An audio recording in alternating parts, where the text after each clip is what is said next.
patented sun simulator. Now I know this sounds wild, but stick with me because I have the evidence to back this up. Now first of all, you can look up the US patent for the solar simulator on Google. Now this document goes deep on exactly how the simulator works, and essentially it's placed in front of the sun. Alright, now let me show you a video that I took the other day of the sun, and I want you to notice this reflection right here. Now here's a close-up of what that reflection looks like. It looks pretty familiar, doesn't it? This honeycomb shape. Now obviously this isn't coming from my phone camera, so how is this reflecting off the sun? Now here is what the sun looked like in 2018, and I'm not the only one who remembers the sun being this bright orange color and now it's this white LED light. Here's a reflection up here. Certainly not the same reflection that I took with my phone. Perhaps this is why around the world people have been reporting their sunflowers shunning the sunlight. Now this is what the sun used to look like and how I remember it growing up, this bright orange light, and now it's this bright white LED light that's hard to look at and hard to be under.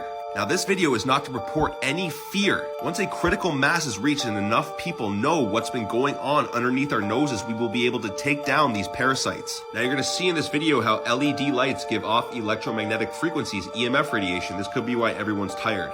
And this is exactly how you neutralize this radiation, is with orgonite devices. As soon as you put it in front, reads 0. Orgonite neutralizes EMF. Here's another great example of how orgonite pyramids neutralize EMF radiation.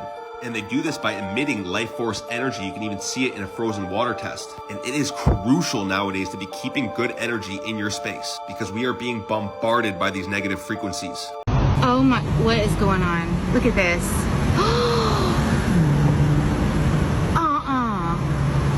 Where'd he go? What? Look at this. I'm just zooming in and out.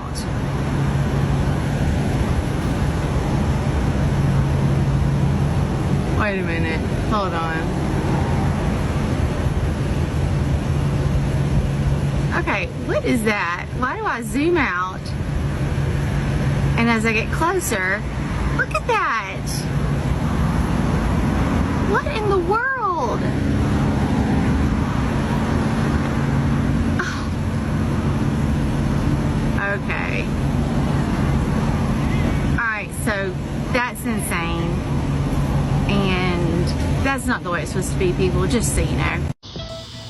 I love when people say flat earth doesn't make any sense. And I'm like, I know. At first I felt like that too. You know, you start receiving information for the first time and it doesn't really make sense because you haven't technically studied it.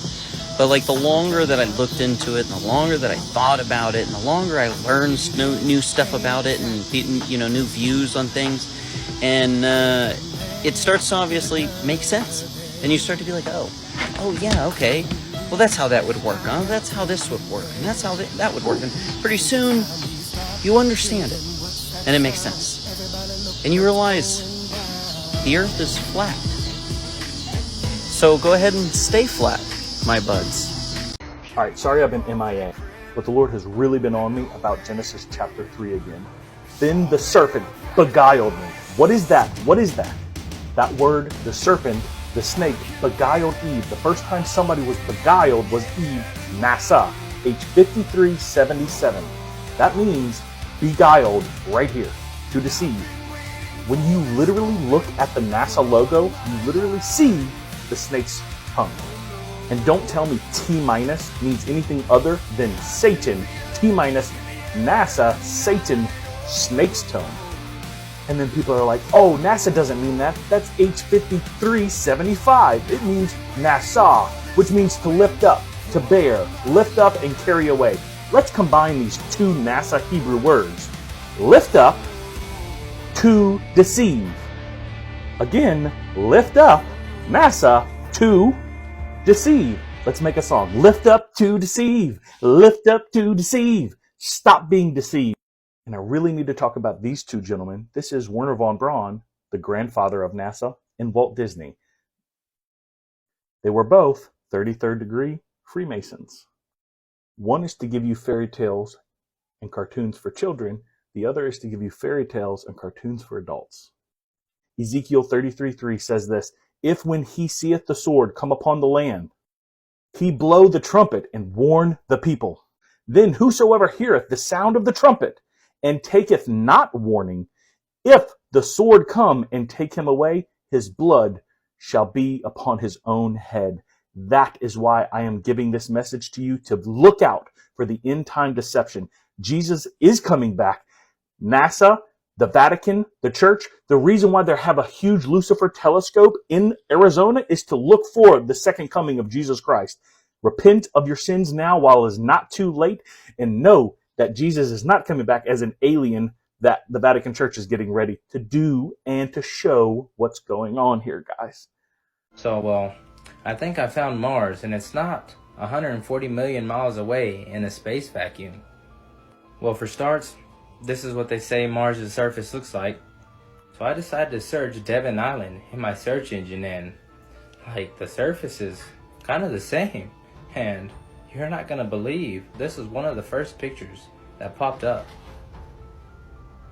So I decided to pull up Google Earth and check out this place called Devon Island, and you're not gonna believe what I found. So you could do this yourself. Just go to Google Earth, Devon Island. Just gonna pull this up. Hit Street View. All right.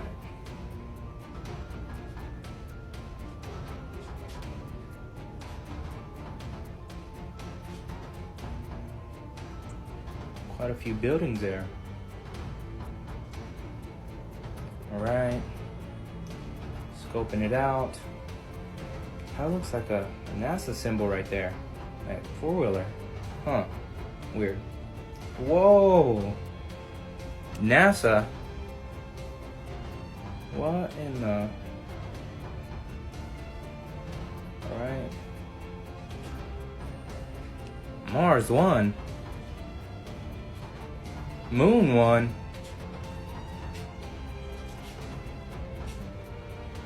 What in the... Well, guys, Mars is not very far. Wow. Like, seriously, guys. Like, all these rocks are in the same place. There is no solar systems. When you zoomed up using telescopes of what they call Venus or Mars, all you see is whites, and all they are just wandering stars. Even all the intelligent Copernican astrologists all have said the same and thought that all the planets are wandering stars. There are luminous bodies, and you will see figure like it is under a swimming pool, because our space is also water. Egyptians, Greek, Mayans, Aztecs, and so on says the same. If all stars have different depth by millions or thousands of years, how come those thousands of years in the sky you cannot see distortion and no difference in luminosity? As they said, we're supposed to be flying around the galaxy, and yet the same positions of constellations in our flat, stationary Earth. And yes, we are not moving. All right, so you said you were a pilot for 50 years, right? Yep. Okay, how often do you have to adjust for the curvature of the Earth? You don't have to adjust. You're flying at a constant altitude above the Earth. Yep, and what about Earth rotation? If you're landing on a north to south runway, do you have to adjust for Earth rotation? No, because the atmosphere is traveling at the same approximate speed of the Earth. Great. So you're flying, the aeroplane is traveling relative to the air mass that it's in. What the ground's doing is irrelevant until you land. But the ground, according to you, is moving, sir. Are you aware of how fast your Earth is supposedly spinning at the equator in 1 second? Well, it would be 1 degree per second. I'm not sure what that is in miles. Nope. It's 460 meters a second at the equator. Right. So if you land your plane on a north to south runway at the equator, are you going to be chasing the runway sideways 460 meters every second? No, because you're flying in an atmosphere of air that's traveling at the same speed. Yeah, but so if you the claim, speed becomes irrelevant. But if you claim the atmosphere just moves with the Earth, it's the same as me saying the Earth is stationary. It would be exactly the same. Exactly. You agree with me that you can't prove using your plane that the Earth is moving, right? No, I never said I could. Great. So you're a flat earther then? No. Oh. Wait, hang on. So you don't adjust for Earth rotation, you can't tell the Earth is moving from your plane. You never have to adjust for Coriolis. If the wind mass, the air mass is moving at the same speed as the Earth, then it's completely irrelevant. Great, but I just said it's the same thing as the Earth being stationary. So if the Earth It's the same result. Yeah, it's not proof of either. Great, exactly. So, like, what about Earth curve? You said you don't adjust for Earth curve either. So let me ask you this: you have an instrument in your plane called the attitude indicator, correct? Yep. Okay, and that has a gyroscope connected to it that maintains rigidity in space, correct? Yep. Great. So if you fly straight and level over the Earth, and you never have to change your orientation in relation to the ground, you're flying over a flat Earth, sir. Nope. Absolutely not. Okay, what makes you You're think? flying at a constant altitude above mean sea level. Correct. And if that mean sea level is flat around and it's same level all around the Earth, if the Earth, let's just say the Earth is flat, it's the same thing, isn't it? If the Earth is flat and you're flying east to west in a circle, it's the same exact thing. Welcome to flat Earth. It doesn't prove that it's flat. Yes, it does. Doesn't prove so anything. Check this out. Check this out. See this image I've got on screen?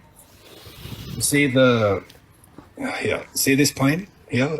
Okay. Oh yeah, the 6,000 mile long aeroplane. Yep. Yeah, I'm just showing it's big so that you can see it, sir. Right? So if we shrink it down, it's still here, right? But you won't be able to see it. Yep. Okay. We're going to fly to the equator. In relation to where the plane was here, it's nose down, right? To fly around this curved line, is this line curved? If you maintain the altitude around a globe, is this line curved? Yeah. But you said you don't need to dip the nose down to account for curvature. You're talking about dipping the nose 1,000th of 1 degree constantly. A plane flying 500 miles per hour would have to account for just under a mile of curvature every minute. No, it wouldn't. Yes, it would. Your math is wrong. No, it's not. It's actually completely correct. How big is the Earth, sir? At the equator? I have no idea. Nope. You have no idea, but you just told me I'm wrong. You don't know how big the Earth is, so you don't know how much it curves. But you just told me I'm wrong. Doesn't it curve something like 8 inches per mile squared? Exactly. So if we apply that now to how much you fly in miles per hour, that's just under... At 500 miles an hour, at 600 miles an hour, you're doing a mile a minute. So you have to drop 8 inches a minute. No, you'd have to drop... nothing. No. You'd have to drop over about a mile a minute, sir.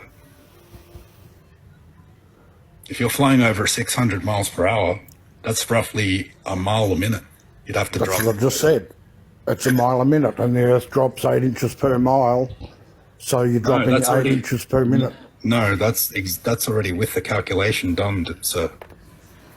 You're dropping a mile of curvature per minute, not 8 inches. A mile of curve per minute. You just told me the plane never dips its nose, right? You never have to adjust. I said it dips its nose minutely, not enough to even measure. But the Earth drops. You just agreed that the Earth drops 8 inches per mile. No, I agreed that your model claims that. I'm saying that if you're flying straight and level to your destination, you never dip the nose ever. I'm flying at a constant altitude above Earth. Correct. So if the Earth is flat, it's the same thing, huh? It doesn't prove that the Earth is flat. Yes, it does. Also, your attitude indicator maintains rigidity in space. So if you were dipping the nose down, you'd see the gimbal base change its orientation relative to the gyroscope, but it doesn't do that. Yeah, like when you're 90 degrees, so you're here and you go here, does your attitude indicator now is it out by 90 degrees now?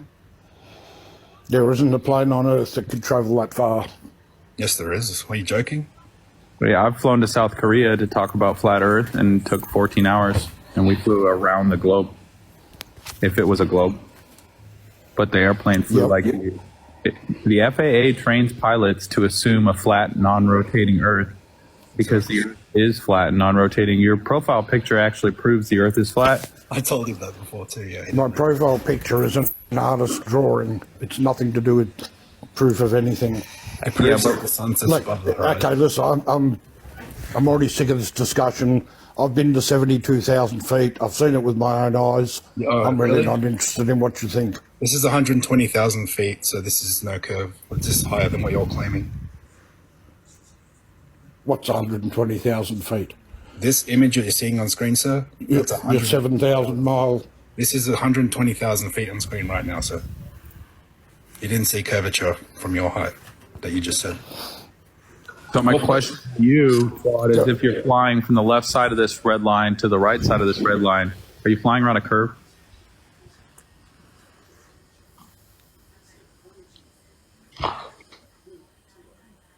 That's what Probably, yes. I don't know how wide that line is. Bro, that was the longest silence. That was the longest silence I've ever heard on a flat Earth debate. Thank you. I appreciate that, Twat. We'll clip that. Yeah. So hang on real quick. Flip whatever you like. I'm trying to figure out how wide the angle is on your picture, and it doesn't look very wide. Okay, but it's from 120,000 feet. Is there a curve? Do you see curve on the screen? I can't see enough of it to tell. And let me ask you this, though. If you go to the beach and you see a boat go away from you, does the boat go over the curve? Yeah. Okay. Well, how come there's no curve at 120,000 feet? How's the boat going over the curve at 3 miles away? Can you see 3 miles of horizon here and it's obviously flat? Obviously, I don't know what that photo is. I don't know if it's computer generated. I don't know who's fucked with it. It's a high altitude. Hang on real quick. It's a high altitude balloon footage. Yeah, were you in the balloon? Yeah, but just to help you out here, Twat, Neil deGrasse Tyson admits, he's a PhD astrophysicist. He says you can't see the curve from 120,000 feet. He says it's flat. Yeah, that's been debunked. So no, it doesn't. Let's try again. It's on screen. Stick me.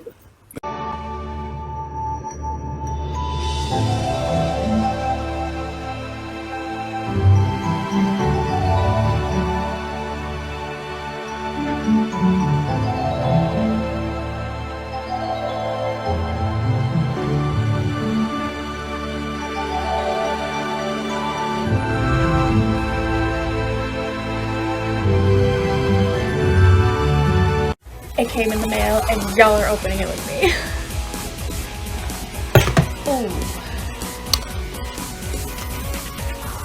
Smell it. Woo!